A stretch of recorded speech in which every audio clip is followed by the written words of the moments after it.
ശബരിമലയിൽ ഏറ്റവും കൂടുതൽ കൊള്ള നടന്നത് ഉമ്മൻചാണ്ടിയുടെ ഭരണകാലത്തെന്ന് മന്ത്രി സജി ചെറിയാൻ. ശബരിമല വിഷയത്തിൽ ഇന്ന് UDF-ന് നൊമ്പരവും കണ്ണുനീരുമുണ്ട്. ശബരിമല പ്രതിഷേധങ്ങൾ എന്തിനെന്ന് പോലും പ്രതിപക്ഷത്തിന് അറിയില്ലെന്നും സജി ചെറിയാൻ പറഞ്ഞു.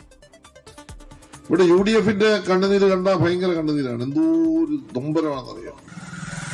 കേരളം മൊത്തം ഒരു ജാഥ നടത്തുന്നു, നിയമസഭയിൽ അവർ ഭയങ്കര പ്രതിഷേധം നടത്തുന്നു. എന്താണെന്ന് അവർക്ക് തന്നെ അറിയത്തില്ല.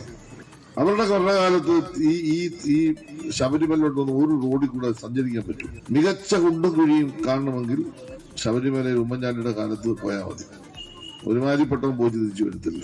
വന്നാൽ നട്ടല് കാണത്തില്ല. അത്ര നല്ല മനോഹരമായ റോഡായി. കേരളത്തിൽ ഏറ്റവും കൂടുതൽ കൊള്ള നടന്നത് അവരുടെ കാലത്താണ് ശബരിമലയിൽ, ക്ഷേത്രങ്ങളിൽ. ലോകത്തെവിടെയായാലും ഏത് സമയത്തും 24 വാർത്തകളും ഓഗ്മെന്റഡ് റിയാലിറ്റി പാക്കേജുകളും എക്സ്പ്ലെയിനറുകളും വിശദമായി കാണാൻ ഞങ്ങളുടെ YouTube ചാനൽ നിങ്ങൾക്ക് സബ്സ്ക്രൈബ് ചെയ്യാം.